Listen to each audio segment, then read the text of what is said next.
Both, either one of you.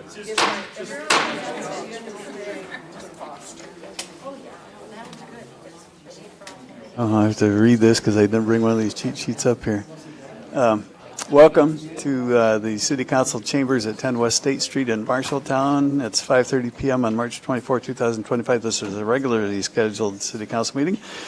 I've called it to order, and even though we did the Pledge of Allegiance at 5 o'clock for the special budget meeting, let's do it again for the newcomers.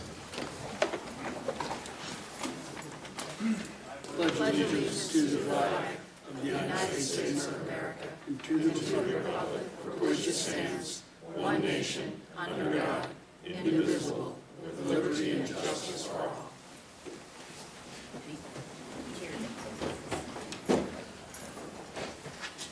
Let's do the roll call before we do public comment, please. Fonseca. Here. Kell. Here. Lottie-Hoff. Here. Mitchell. Here. Nichols. Here. Schneider. Here. Thompson. Here. 7 present, 0 absent, Your Honor. Very good, thank you. And it's public comment time. I'll remember to actually let people do that, and it's going to change maybe after tonight because that's on the agenda about making comments. But for tonight, members of the public may make comments on any item that's not on the agenda. Approach the mic, state your name and address, and limit your comments to 3 minutes unless I authorize longer, and direct those comments to the mayor and council as a whole, not to any individual one of us up here. And the mayor and councilors shall not, at least tonight, engage in or debate items raised by members of the public, and no action may be taken on them on those comments in order to comply with the open meetings laws. Actually, that's not going to change much. We can just reply on anything that doesn't constitute debate. With that said, there are some people attending, so if anybody would like to approach the mic, this is the time to do it.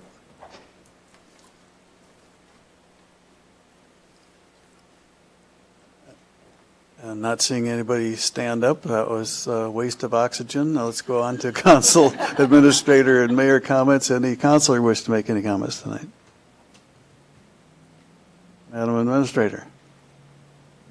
No, Your Honor. Okay, I'll just comport with that too. On the consent agenda, it was, no, nothing was removed, right? Yeah, so, okay, I would entertain a motion. Move to approve, Your Honor. Thank you. Is there a Second.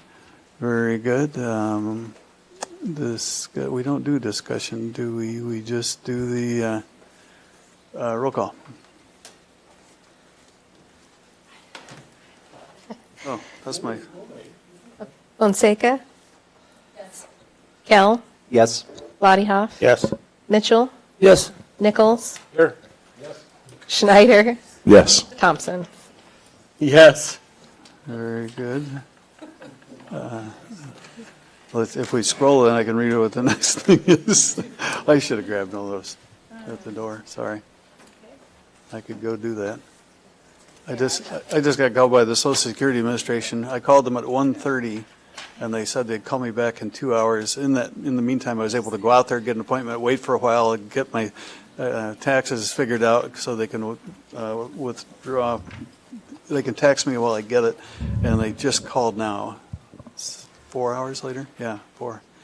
But I'm told if you call them, you'll find out that if you have a disability, they are predicting, I think it's going to be 8 or 9 months before you'll get an appointment to have that claim. So if you've been hurt and you can't work and you call, boy, it's going to take a while to get that handled. And thanks for bringing that in.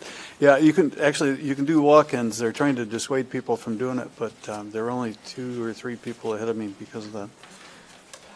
Okay, we don't have to read these because we've changed that rule. What's our next item? Resolution 2025-052, setting a public hearing for the 5-year capital improvement plan for fiscal years ending June 30th, 2025 through 2029. Move to approve, Your Honor. Second. Very good. I can't imagine any discussion on this one. Let's just call the roll and we'll set the public hearing. Fonseca. Yes. Kell. Yes. Lottie-Hoff. Yes. Mitchell. Nichols. Yes. Schneider. Yes. Thompson. Yes.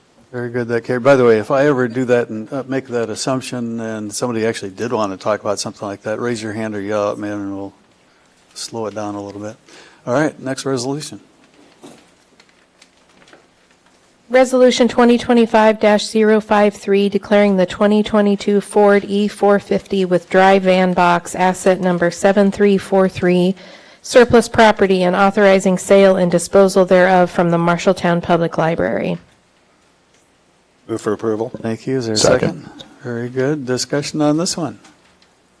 Anybody up here? I think we vetted it pretty well the last time. Any public discussion about this one? I don't think we need any staff comments. Let's call the roll. Fonseca? Yes. Kell? Yes. Lottie Hoff? Yes. Mitchell? Oh. Nichols? Yes. Schneider? Yes. Thompson? Yes. Okay, that carried as well. And when you're able, get us to number 3. Resolution 2025-054, awarding contract for the 2025 residential demolition project in the city of Marshalltown, Iowa, in the amount of $135,450 to Lansing Brothers Construction Company. Move to approve, Your Honor. Thank you. Is there a second? Second. Any council comments? Yes, Your Honor. Sure. I'd like to, I'm going to tell you, I'm going to vote against this. I had an opportunity to talk to a builder in town that had agreed that he could take the house on 501 North First Avenue and fix it up. He said he thought it had good bones. He said he'd have everything cleaned up around the outside within 30 days. He'd have it inspected ready within 6 months. And so rather than us spending 24 grand to demolish it, I would just soon keep another property and have it go on, stay on the, and come back on the tax rolls as actually having value instead of a vacant lot. Other council comments about this? Your Honor, if I may. Then you may. Carol, did you also, can you share, you had interest in a couple of the other properties on the list? Yes. That would get them back on the tax rolls also? There were two that, I think I did have one, and it may be the same person that you talked to, Councilmember Nichols, that was interested in retaining one of the properties and fixing them up. And then I had interest in the two properties on Center that if we deeded over the properties to them, that they would do the demolition for free. And I think basically they wanted to flip those properties into some commercial type of development. Just a couple items, if I may, Mayor. You may. So council did discuss this item in March of 2024. A staff member, I believe it was Public Works Director Thomas, brought council forward a couple of options. One was to sell the properties as is and have them, redeveloped, or to demolish the properties. There were four of them on the list, the two on South Center, the one at 704 Lee Street, and the one on North First Avenue, and council voted unanimously, actually, to have the properties demolished. So this was discussed once previously. The other thing I want to mention, too, is because the demolition costs were, it was basically a package, what the cost to demolish all 6 properties, I believe I would need to reject the bids and rebid the package minus one or more of the properties. I don't know if I may. You may. Carol, did you, we were talking earlier, were any of these properties inspected as far as being decent? Yes, we did have our building inspector. I can have our Assistant Community Development Director, Clayton Ender, speak to the details, but they were inspected. There was one property, one of the properties on South Center right next to the Taco John's that was potentially salvageable. That's a hard word to say. Okay. But the others, they indicated should be demolished. Yeah, so I do have the reports available in front of me, and I can pass them around if needed. Specifically on 501 North First Avenue, building inspector noted that you can see through the foundation in certain spots. There's water damage from holes in the roof, and that there appears to have been a repair on the foundation, but it is starting to fail anyway again. And then the garage has structurally failed in its entirety and is leaning against a tree. So they are recommending 501 North First Avenue for demolition based on the condition of the property. I won't go through all of them, but the ones on Center Street that Carol mentioned, 915 South Center Street was the only property in which they did not recommend demolition. It does appear it could have potential for rehab, but it sounds like the desired purchaser was planning to demolish it anyway. The second one on South Center Street, the foundation on the north side has failed. The roof has collapsed in on itself on that into the bathroom, kitchen area. Pretty significant fail in there. The other properties also were recommended for demolition as well, and I could certainly provide specifics on any particular address if desired. Thank you. Your Honor? Yes. I think we need to keep this ball rolling of getting rid of these dilapidated properties in town. I'm going to be voting in favor of this. I suppose if somebody wanted to make a motion to remove one or two of the properties, but as far as the two commercial ones, if somebody does want that property being right there on Center, I'd imagine it will have a higher bid than we normally see when these do go up for sale. I don't know that we'll recoup our entire investment, but the problem is there's no set timeline with the unknown purchaser buying them. So I think we need to keep this train rolling, so I'll be voting yes. Other council comments? Your Honor, Yes. a question for Carol, if I may. Sure. Carol, if we were to reject all bids tonight, since there's interest in three of these, or three of the properties, the lots, whatever, if we came back and put those out for bid, could we put some really tight time constraints on it? So, like you said, the one individual would tear them down on his own. Can we make that a very tight window? So, and then if he doesn't, we get it back? I mean, is that legal? Is that something we can do? Yes, we can do that. And in fact, I think if we do demolish the properties, that when we go to put these lots out for sale, that we do put some requirements about constructing a new home or something like that. So I think we can do a lot with that if we want to, yes. Thank you, Your Honor. Thanks, Carol. Anybody else up here? Your Honor, may I? You sure may. Carol, I know that you mentioned that the South Center Street properties those ones would need to be torn down for sure. So the other four, would there be a possibility of getting them listed and seeing what they could go for? Is that, I mean, or is it just,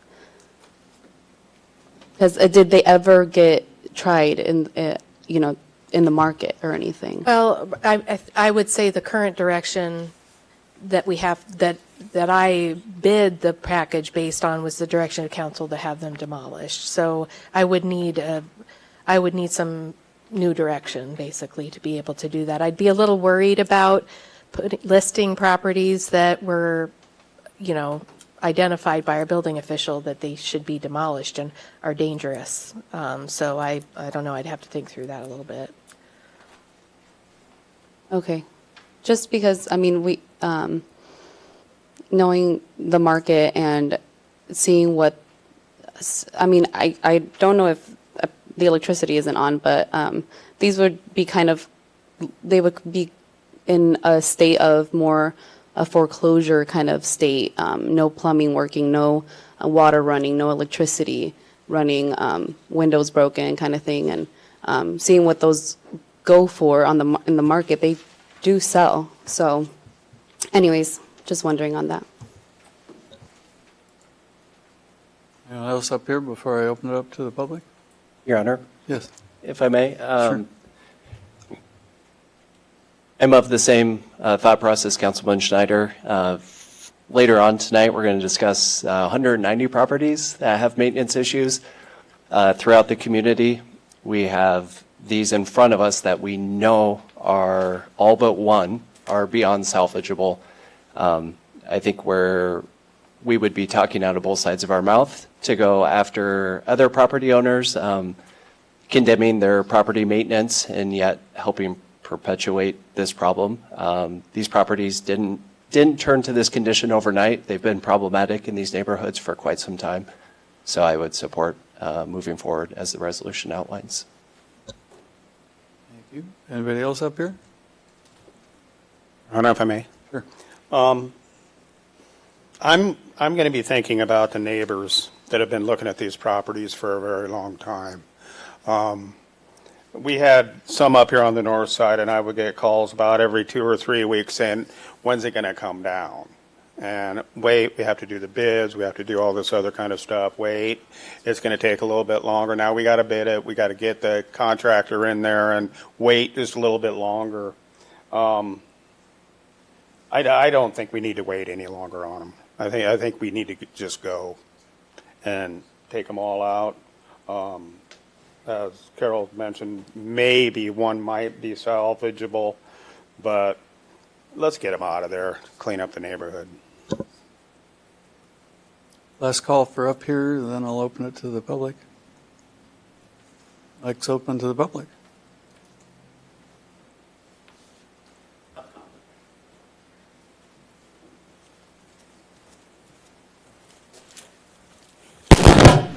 Let's do this. Okay. Hello, my name is Marco Yapis Gomez, 11 North 6th Street. So I wrote this on my way here. So if I remember correctly, about half a year ago, there was a lengthy discussion among council regarding bidding for parcels that had been demolished after selling. Concerns Council Member Fonseca brought up that I entirely agreed with. I remember the discussion ending with tabling the parcel bids and waiting until we completed a housing director hire. The city administrator brought up the point that we may be able to leverage these bids and add stipulations for the sellers so they are required to build after a certain amount of time. Now that we've had a director for almost 3 months, I wanted to follow up on this issue and see if we have explored what goals and stipulations we can add to the parcel bids.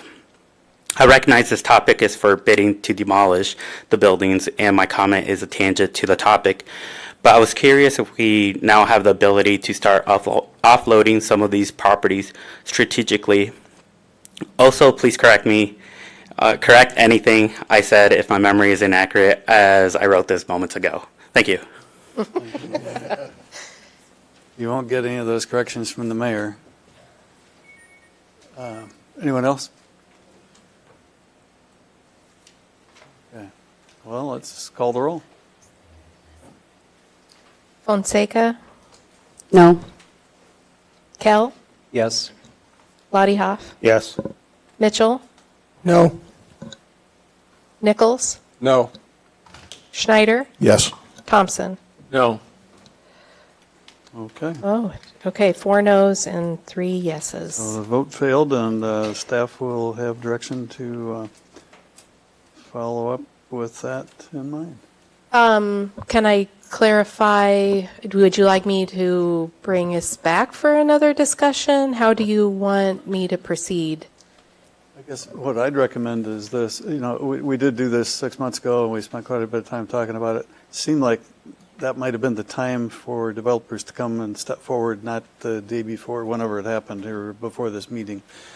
And so if the floor is open to have a developer look at things, if somebody else is looking at tearing 2 down and having it be available for commercial properties, I'd say don't spend a whole lot of time on it, and see what's out there, and come back with this to us when you can with something concrete. In the meantime, thank the person that did, the company that was agreeing to do the demo, and see what it would cost to do the other properties.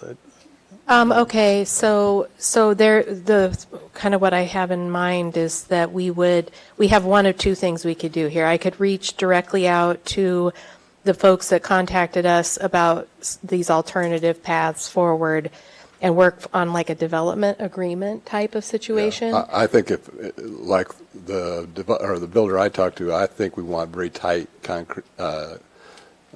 contract constraints and a very tight timeline, or we take it back. The other thing we might need to do, there may be others interested in doing this. We might want to bid them out. I'd have to maybe just issue an RFP for an interested developer in for the 501 North First Avenue. And I'm not sure how to handle the ones on, but I kind of get an idea where I'm headed here, so I think I'm good. Yeah. We try to figure out the best way to navigate it. I just would hate not have another 6 months go by driving on Center Street, wondering what's going on.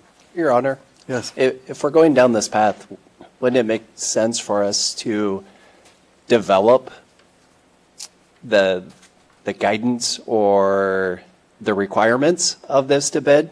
Because we have people that drove by in their cars that said, oh, that's salvageable. Best I know, no one's been inside these properties. So I think if we're going to go down this path, we need to set clear stipulations on what's expected. Otherwise, we're just perpetuating the problem in these neighborhoods. I agree with that. I'll bet others Your do. Honor, I I see agree with that heads as well. shaking their yes. And then it is really nice to have Clayton Ender here tonight and in place, and have the staff that we have in place now too. So I think we can enlist them to come up with some protocols and standards like that. Okay, very good. Thank you. Good suggestion. All right. What else have we got for resolutions here? Hold on just a second. I'm making a note. Well, Okay. it's not like I can't read it too.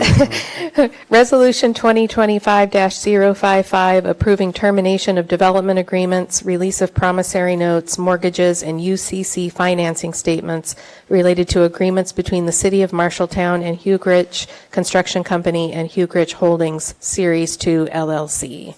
Move for approval. Second. The discussion on this one. I'm sorry, can I get again who made the motion in the second? Okay. Sorry, I'm doing like triple duty over here. Okay, good. Okay. So this item, I believe we do have a representative here from Region 6. The city, let's see, in February of 2023, the city received 2 development block grants for disaster recovery to develop 2 6-unit housing developments, both townhome style. Since being awarded the grant, the developer and the projects have faced a number of challenges, which are detailed in the memo. I think, I don't recall your name. I'm sorry. Marty Wymore. Okay, Marty is here to answer any questions if council has any. Yes. Well, first, let's see if anybody has any.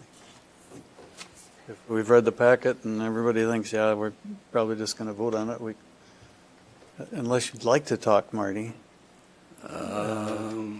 I would say he is completing one of the 3 projects that he's doing here in Marshalltown, a 30-unit project there on South 7th Avenue, south of Olive Street. That project is $2,346,000 for the grant for 30 units. It's been a bumpy road with them on this project, so they've encountered a number of details with federal funding, and they have a very small administrative team, and I think they've bitten off more than they can handle for as an administrative project, and they don't seem to be interested at this point of adding more staff to handle all the administrative burden of this federal grant. So I think it's in their best interest just to turn back the funds. I think there's some opportunity to discuss with the state, maybe if they're going to have, you'll be turning back $2,003,800 of funding, and maybe you can have some sort of discussion with the state, and I can refer you to who you should have discussion with about opening up another round of funding, and maybe Marshalltown could submit another eligible project. I know it's very difficult to use these funds, but they could be used for owner-occupied housing or rental housing. These 2 projects, we're going to provide $160,000 of subsidy per unit for 6 condo units. So it's going to bring the cost down from $275,000 roughly to $110,000 to $120,000. So maybe there's an opportunity to have a discussion with another developer and to go through an RFP process to find a developer to do another project. But likewise, I would want to sit down with that developer up front and tell them some of the expectations of using this money. We have had a couple of developers that have had their projects go a little smoother, and they're still looking, as I understand it, so that might make some sense to have a dialogue with them. Yeah, this is federal money, and I guess the rules the state and the feds have set up are very difficult to use. But there are some developers that have a better mindset of working through that process than others. I know at least one of them has been in that world more than not, actually. Okay. So, but we can't throw that out to new developers unless we figure out what to do with the current developer. Your Honor, if I may. Man, Marty, it's Marty, right? Yes. Marty Weimar. Yeah. Too soon? Too soon. But I want to clarify, the money coming back is not Marshalltown's money. I mean, we can't hold it and turn it out to an RFP just for Marshalltown. It has to go back, right? The city of Marshalltown is the grantee, and the subrecipient is Huger Ridge Construction Company. But since this timeline, is it still our money to grant back out? I just want to clarify if it's ours to get another project like you were talking here, or are we going to send this back and every other town's going to be in the running for this? Yeah, I guess the state is expecting the city to turn back this money and then submit a new application, potentially for a new project with all new details, because the current funding agreement that you have details everything related to these two projects. Project-specific funding. All right, thanks, Marty. But it started with the disasters, so, not that many cities have had the disasters that we've had. Right, I guess only Marshall, Tama, and Lynn County were eligible for this money. There's been 2 rounds of funding to date for housing. So turning back $2 million is a lot of money. So I would tend to believe the state will have another round of funding available. But I know I worked with Huger Ridge a lot with these applications and going through the steps to even get funded. So this round of money is going to take even longer, just because we got to go through a full RFP process to find a developer. If you're willing to do that, I know John Hall's here tonight. The Chamber's been helpful on looking at housing things, and I know we're looking at another housing study. And now that we are fully staffed to handle things like this, I think it's worth investing the time to see if the state might let us come up with an alternative project or two. Yeah, I think it's worth having a discussion with the state just to say, what's your timeline, and can we potentially come up with another project? Anybody else up here? Yep. Your Honor, may I? You get to go next. Marty, what's the state right now of 601 East South and 106 4th Ave? I guess that's the one we're talking about? Oh, so 601 East South is the one that's under construction. Yeah. And I guess last time I drove by there, which was maybe 30 days ago, they had a roof on it and windows on it. So I understand they're going to complete that and rent it out. The one on 4th Avenue, they had problems obtaining a building permit for that location. So that project was on hold because of that. So I don't know what their intention is officially on 4th Avenue. Okay, thank you. Sure, thank you. Thanks, Sean. Marty, my other question is, if we pass this resolution tonight, how fast is this timetable? Do we have time to make phone calls? I mean, this has got to be a process. I'm sure it probably takes a couple of weeks, right? To close everything out on his end? Yeah, I guess there's a lot of details to work out. That's going to probably take at least a month, I would say. And then I guess if there's a new application round developed, that would probably, I would hope they would give us 5-6 months to go through the steps. It's not going to be a quick turnaround just because of the RFP expectations they have. Okay. Thank you, Marty. Okay. Anybody else wish to speak on it? Otherwise, let's, oh, okay.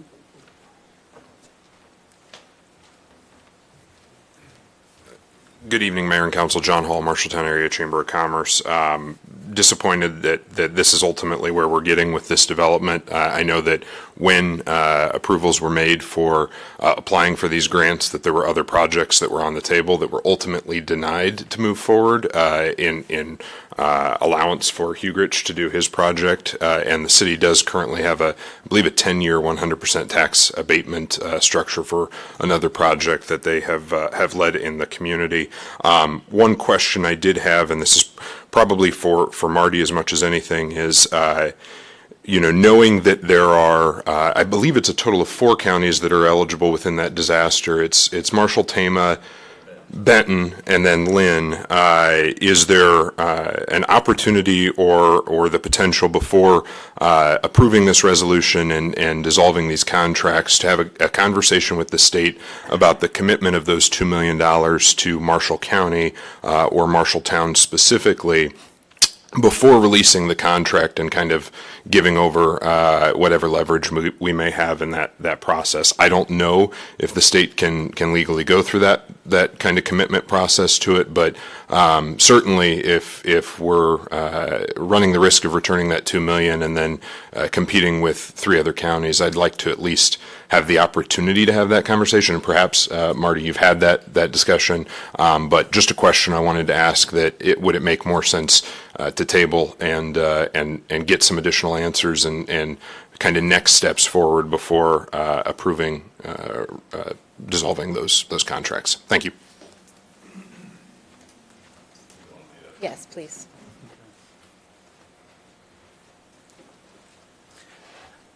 So I know on other projects that we've had, I guess the state hasn't been willing to say, this money is reserved for the city of Marshalltown. And I guess there was another contract even before this that was rescinded, and they weren't willing to say that as well. I think it's definitely worth having the conversation there with them to say, we were badly impacted by the derecho and the tornado and past events here. If we can come up with a good project that makes a lot of sense, are you willing to commit something similar to $2 million for the city? I think it's worth having that conversation. I guess I would suggest you move forward with approving the resolution as you did tonight, but still have these conversations. I suppose nobody's asked the question, so let me, if we tried to hold the contractor to the contract itself, what is the likelihood of what would happen if To require Hugerich to specific performance of the contracts that we thought they would be doing? I don't know what would happen, I guess. I know he's got attorneys as well, and they're very serious about backing out on this, so. Had experience in terms of having to pay attorneys on our side of things, so that's really kind of what I'm getting at. Do we really want to hold their feet to the fire until we talk to the state or not, or just figure we really don't want to be in litigation with them and go on and see if we can find somebody else that can do it? Right. Your Honor, we remember how competitive this was between the 4 counties, and I like John Hall's idea, of tabling it, but I don't see how the state could wiggle their way out of legally that they could hold this money for Marshtown, because everything was project-specific, every little project that was, and I don't know what you're saying is, are we in a position to possibly bankrupt a builder if we hold his feet to the fire on this? I mean, this is a tough one. I just see us trying to get a great package put together if the state even allows this money to go back out in another round. This is one of those no-win situations for us, I think. I did too. I just kind of wanted to, nobody asked it, so I thought I Sure. had better. Thanks, Marty. Anybody else? Call the roll.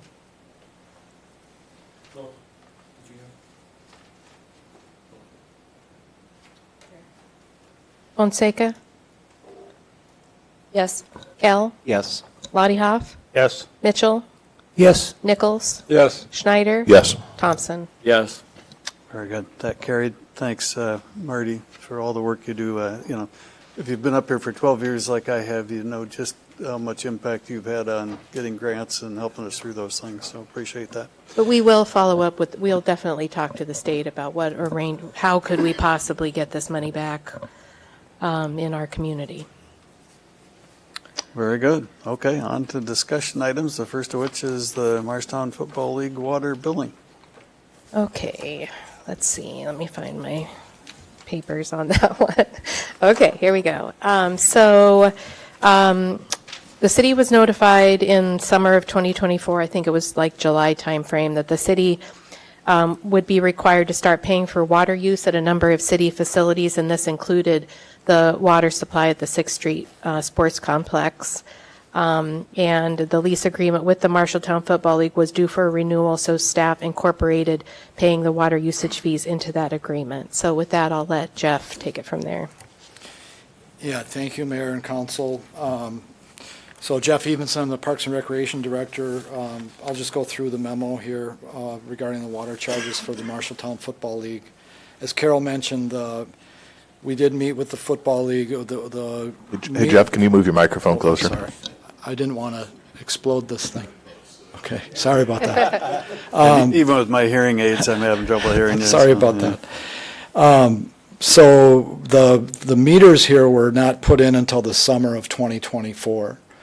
And at that point, the council decided to have the leasees pay the water bill. And that's the way it's been since then. In October of 2024, the council approved the contract with the Marshalltown Football League and signed that contract, that lease, but the Football League has not signed that yet due to this water usage issue. And Carol worked on that with the Water Department, Water Works, and they have waived the storm sewer and sanitary sewer fees on the site, so that was taken care of. We did meet with the Marshalltown Football League, and they requested further discussion, so we put this memo together for this evening. So the budget impact, again, without full data on the water usage over there, we only have, as the spreadsheet indicates on the memo, we only have water usage for August, September, October, and November of '24. So that's fairly limited, but we can speculate or make some decisions on that. The budget impact we're speculating would be between $2,000 and $2,500 a year for if the council decided to pay for the water. Obviously, if we decide to not pay for it, there's no budget impact. That money would then come out of our Parks and Recreation operating budget. So that's the summary, and the summary of the charges are down below in that spreadsheet, and we can open it up for discussion. It is now open for discussion, and I think we usually start with council first. And then open to the public if nobody in the council wants to approach it. Your Honor, since legal's in the process of reviewing all of our leases, and Carol's informed me we're probably going to get that back next month sometime. I think we're kind of putting the cart before the horse here. I don't see 1 month delay. They're not going to start using water out there until summer. So I think I will make a motion to table this until we hear what legal says about all our leases. I'd hate to give the staff direction to go one direction, have legal come back and say it's not the right way to go. So I guess a couple weeks or a month isn't going to make a difference. So I'll make that motion to table this until we have advice from legal on all the other leases. Is there a second to that motion? A second. Discussion up here on that motion first. Oh, you can't, can you? No. I have a cheat sheet that tells me that, in fact. Yeah. Let's call the roll on that motion. Yeah. Did you get the second? Okay, we got a motion to table discussion. Is it to indefinitely or to a date certain? Until we get their findings from legal. Is that Yes. good enough? Yeah. Mhm. On all the leases? Okay, Fonseca? Yes. Bell? Yes. Lottie Hoff? Yes. Mitchell? Yes. Nichols? Yes. Schneider? No. Thompson? Yes. Okay, that Thank you. project is on the table. Thank you. Next discussion item. Property maintenance code enforcement.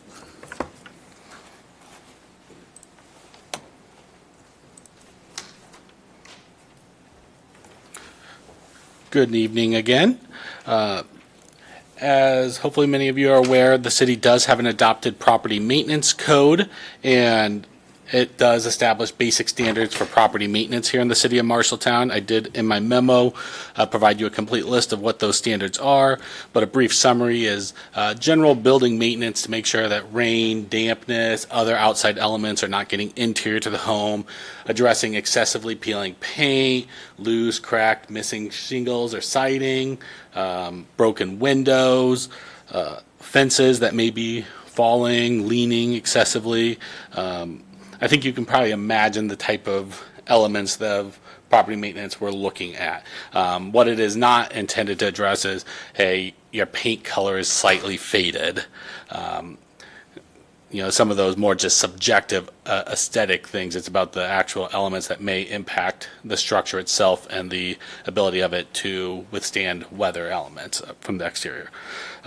We do have, really our goal of the property maintenance is compliance, making sure that our city is contains a stock of housing and other structures that are of just strong, sturdy construction that will last the test of time, hopefully. We don't want to go down the path of violation and having to issue fines, but that is a path that's afforded by city code. So really just kind of as a means to address property maintenance and in a equitable manner that's, citywide, really trying to address every neighborhood in a manner that's hopefully equal or comparable. I have been working over the past about 2 months or so to collect a list of properties that would meet the definitions of not meeting property maintenance. So just kind of walk you through how I got to where we are today. I started with just what I call a desktop windshield survey, used Google Street Images. They have great imagery for the entire city from about August 24, some of them as early as January of 25. So I was able to do a lot of review direct from my desk, and I was able to go through every street in town, look at every property, really highlighted the ones that were obvious, very clearly excessive peeling paint. I was seeing, shattered out windows, things of that nature. That was really what I was looking for. And then I got that list, and then I gave that to our 2 code enforcement officers, who then went out into the field and actually put their eyes and took pictures of these properties so that we could say, this is the condition of the property as of a certain date. And it's relying upon information that we generated ourselves. And what that got me is this map that's up on the screen. 190 properties that I've identified as being needing to address property maintenance.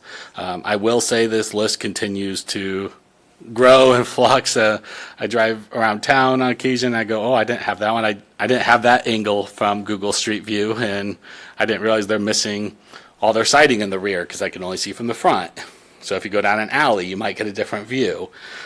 So this is really round number one of property maintenance, but looking at it comprehensively citywide, I'm not too surprised by where a lot of the properties were identified. It's in the path of where we had a tornado. We had more mature tree canopy, and derecho came through. So there was elements of disaster that contributed to this. But I think it's important as a city to start to ask, at what point is it necessary to move on and get these things fixed? It's been 7 years since the 2018 tornado, 5 years since the derecho. How long should people have? But this is on the books. So kind of moving into next steps, my intent would be on or before April 1st. So in about a week, I would start issuing notices of violation, giving people 30 days to either abate the issue. They would have the ability to request an extension to complete the work. Really, an extension is not intended to be granted as just a means of special privilege. I want an extension, so I should get one. No, that's not enough. Hey, I need a couple months to budget this into my family's finances, pull aside some money. That would be a more reasonable means to grant an extension. And so they would then get the notification, hopefully work with me, and get compliant. If they fail to either acknowledge the letters or just don't complete the work that they say they're going to do, then we do reserve the right to issue fines as adopted by city code, which would be $750 for the first offense, $1,000 for each additional. Each day that it persists, constitutes an additional offense. So $750 for day one, $1,000 day two, $1,000 day three. It could add up. I don't want to go down that path. I want to see properties get maintained. I want to work with people. But there needs to be a basis for why an extension is being granted than simply, I just don't want to do it, or I just want more time.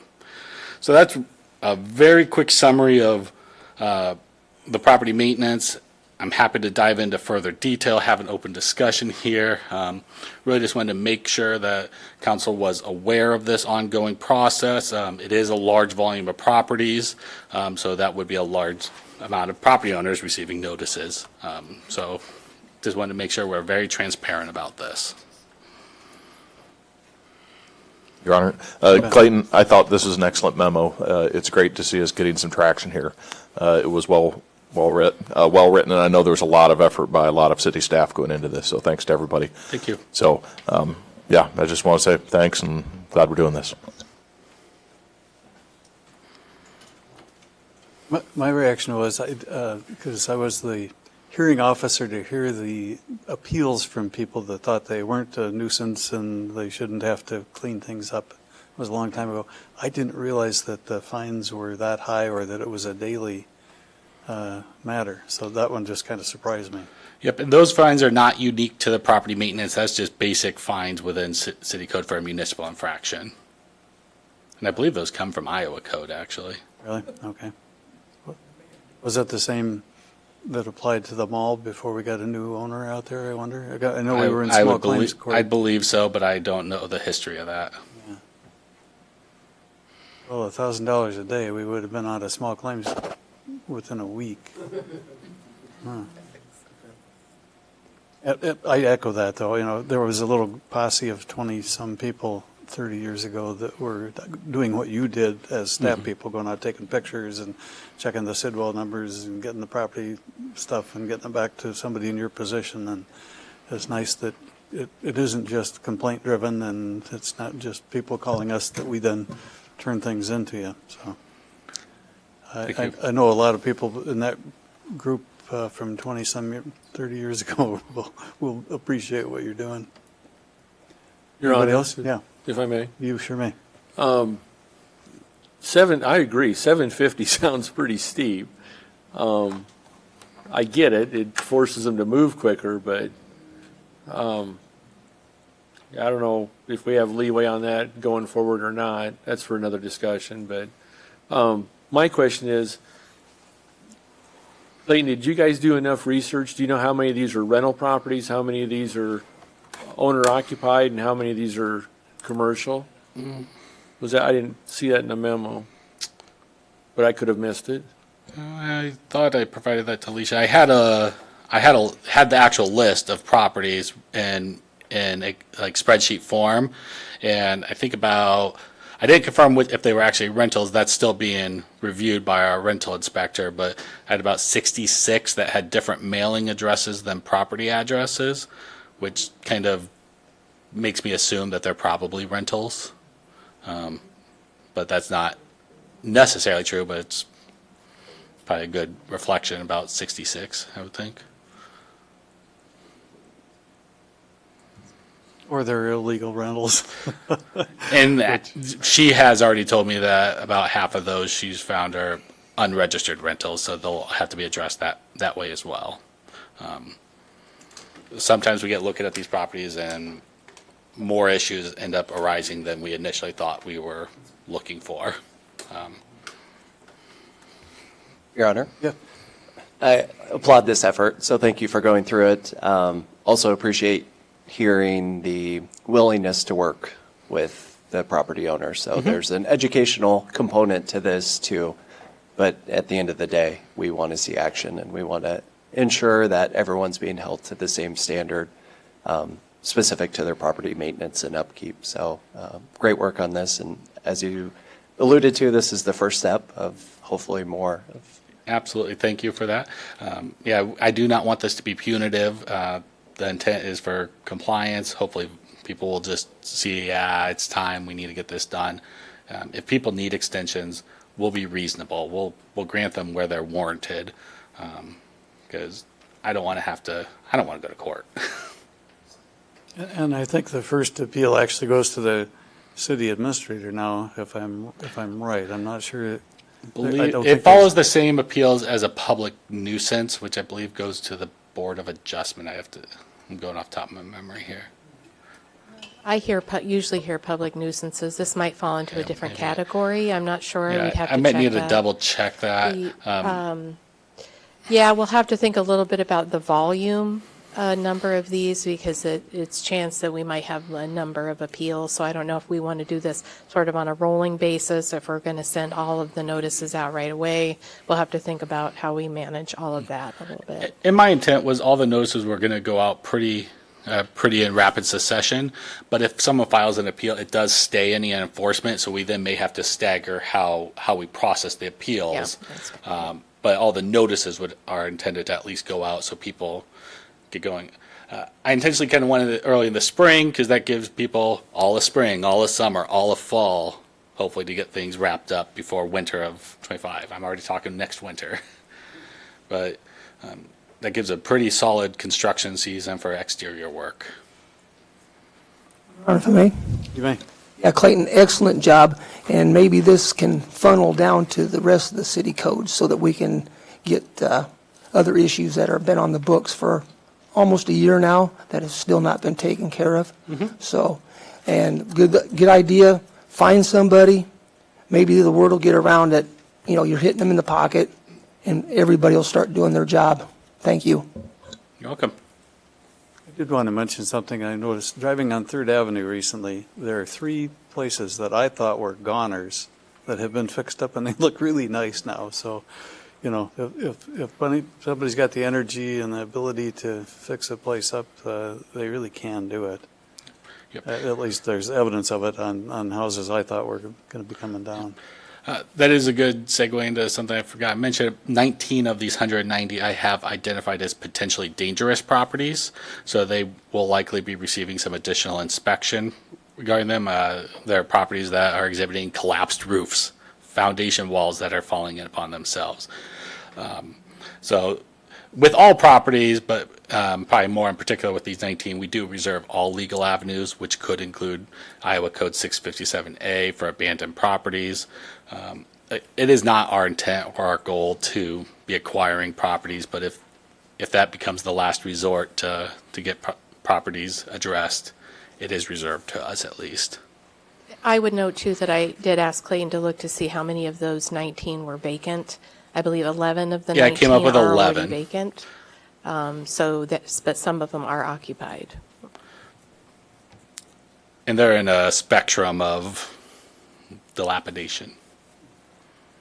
Your Honor? Yes. So Clayton, what is it you need from us tonight then? Or what are you asking? I'm not necessarily asking anything. It was more of an educational, make sure you're aware that this is going. I recognize that it was a large volume of properties, and you're our elected officials.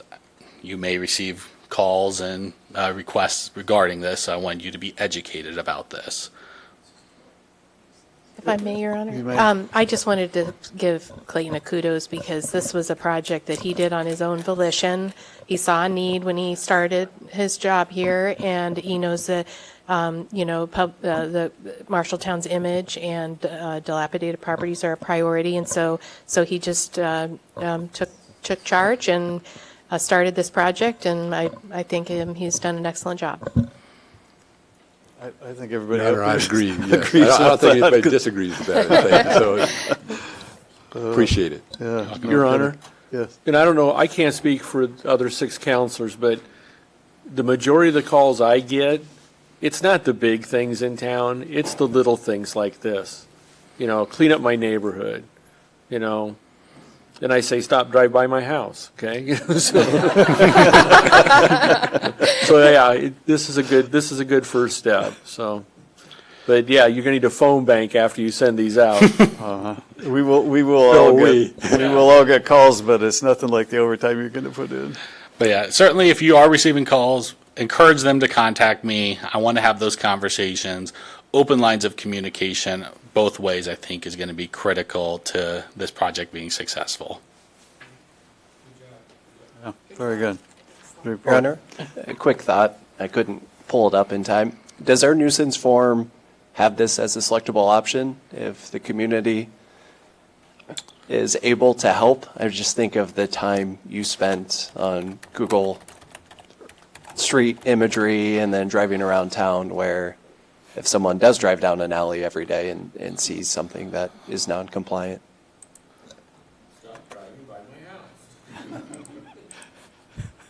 You do have a lot of stuff in the backyard right now. That does not appear to be popping up. I don't know what's going on there. Am I missing it? And I will open this up to the public after you're done, too. Oh, there it is.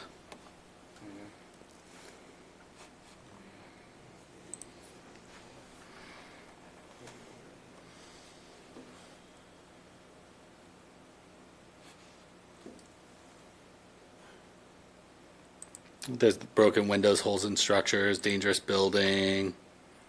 So, I mean, there are some elements in here that someone could select in. If the exact box maybe isn't here, select something, write into the additional information, and that at least gets it to us so we can at least generate something.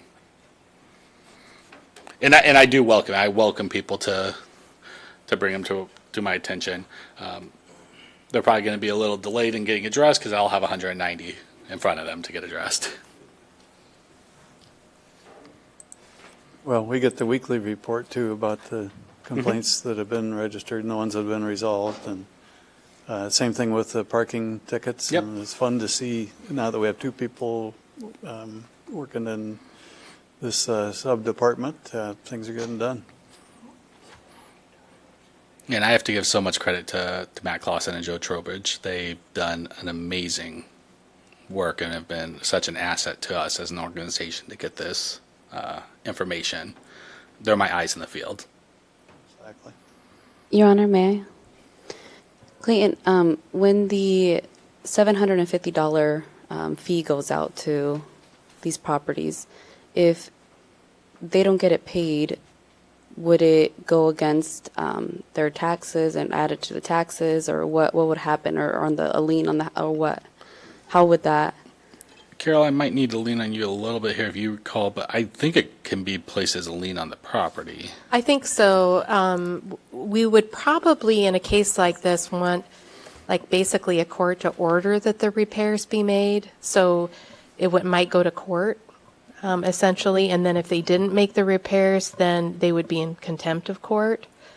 So I think that it would be something, there would be quite a process to it, and we would give them plenty of time to try to address it. So I think trying to get compliance is more important than recovering a fine for it, is what I would say. Yeah, I'd say fining people is really going to be one of our options of last resort if they're just failing to acknowledge or do the work. It's not the first barrier. Yeah. So property owners should take a look at this map and kind of determine if they're one of the little points and if they question, they can reach out to me. Okay. I do have a list currently, but also they could probably wait about a week and a half, and if they are property, they'll get something in the mail. Okay. But they could proactively reach out to me as well. Okay, sounds good, because they could be like, oh, that kind of looks like it's on my house, or something like, what did I do? So, Yeah, I decided to give you the citywide view there, and it is very heavily skewed to the north, though. I do recognize, but I did inspect everything to the south as well. Okay. I did. My neighborhood's awful yellow. Well, anybody else up here? Otherwise, I did see a hand raised out in the public. Public comment?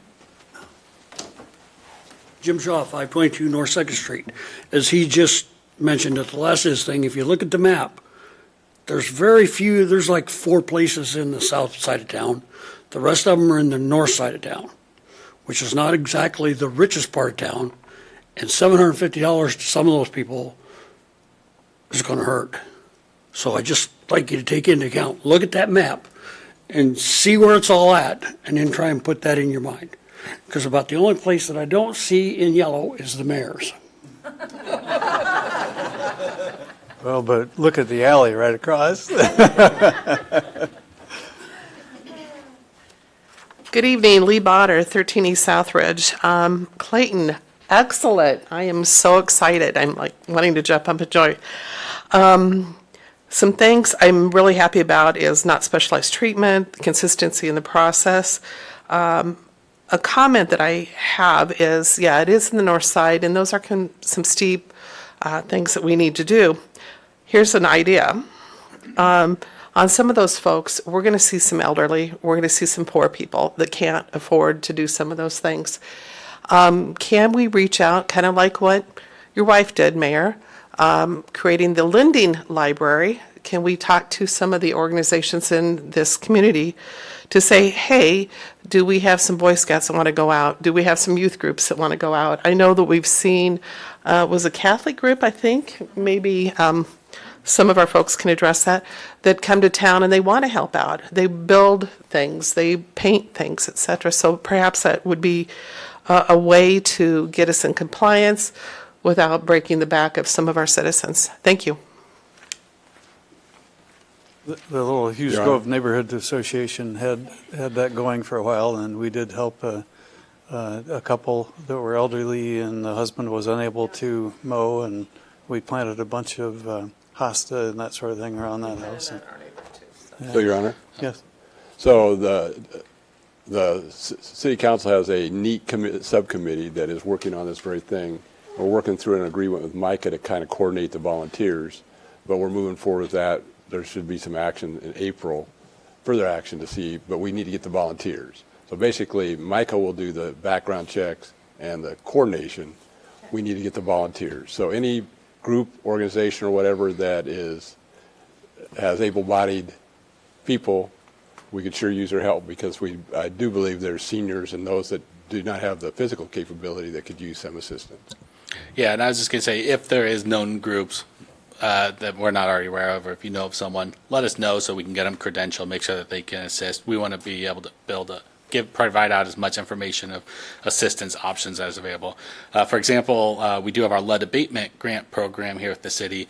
I do intend to include a flyer from that program in each of the notices, kind of making people aware that they may be eligible for financial assistance if needed. Generally, it's houses that are older than 1970. You have someone 6 years of age or younger in the house, so it's not going to necessarily be applicable to everyone, but we still have capacity in that grant, and this may be a resource that people may not be aware of. And if we can connect them with it, that just is hoping to kind of ease the process of preparing properties. Thank you. And thank you for continuing the NEAT committee. I think I promised people to be done by November. I think Melissa's on that. Melissa's a part of this as well, and so is Don. There's some others in this room that are a big part of this. Doris, I see your hand out there. Thank you. Yeah. Very good. Okay, on to the next topic. Oh, I'm sorry. No, we're done with comment.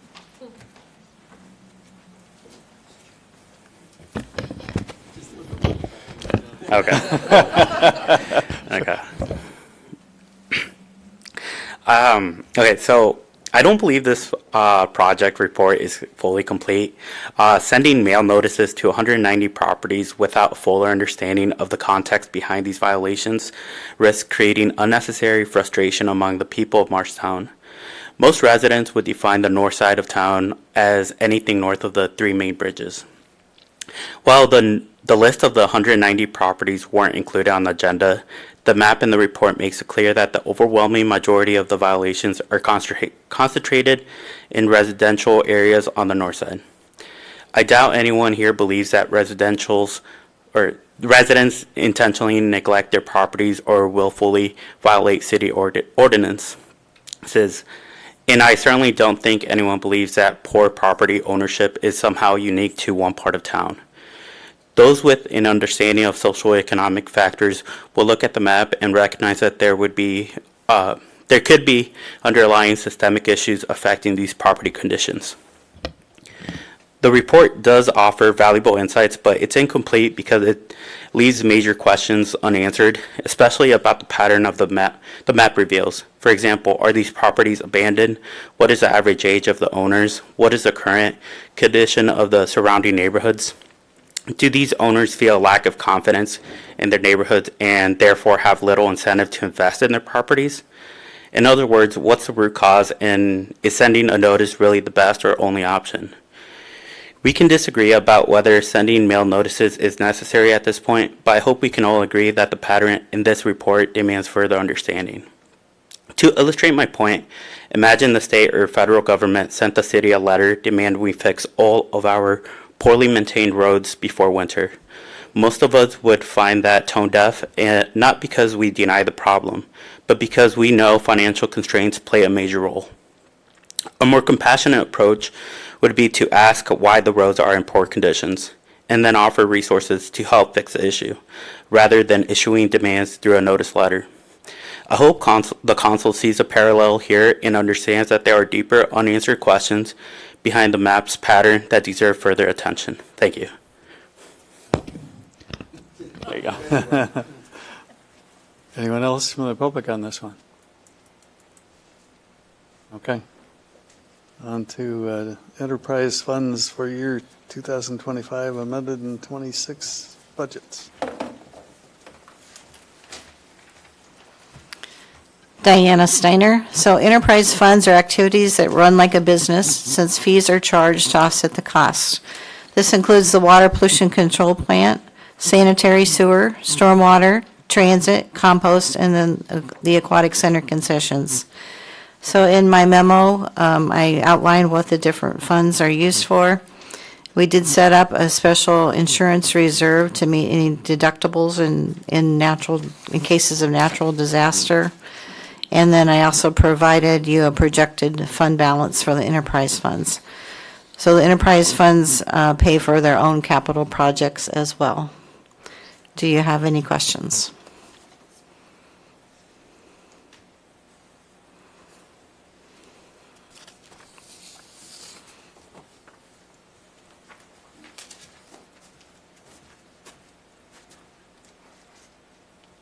Not hearing any up here, any out in the public.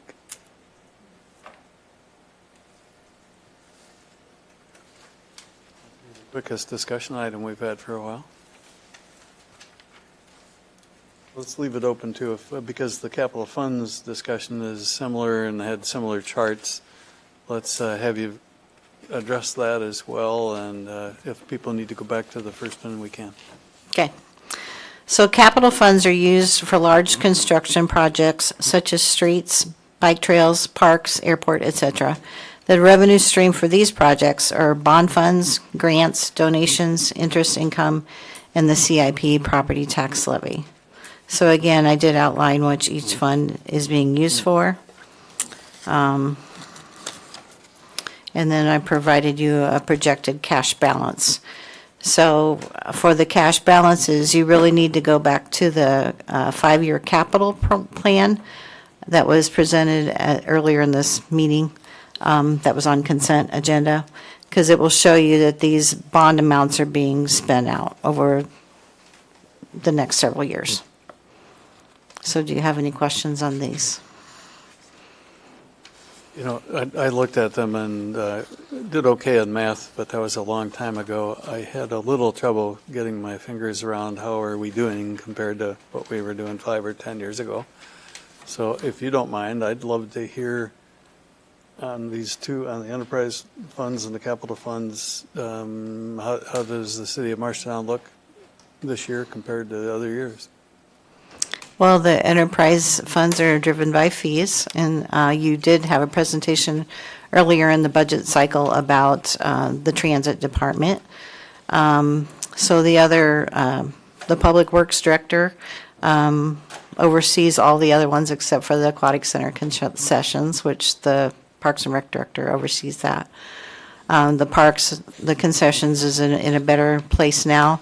They're charging appropriately to cover any deficit that might come up.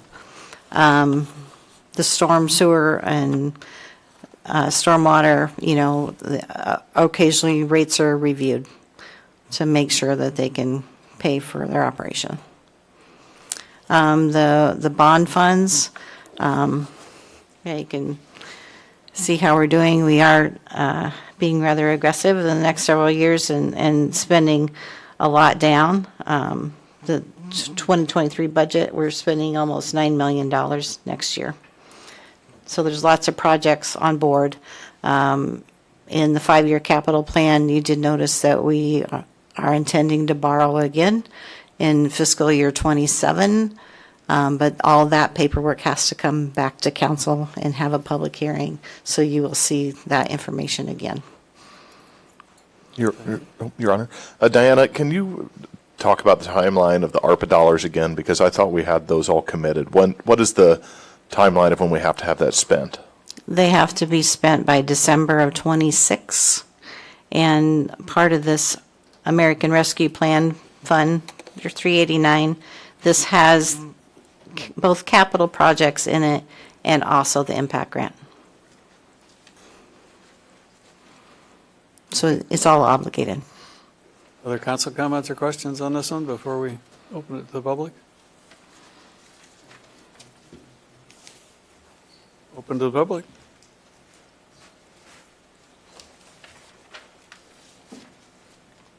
Going once, going twice. We are adjourned at 6:43. Thank you for coming.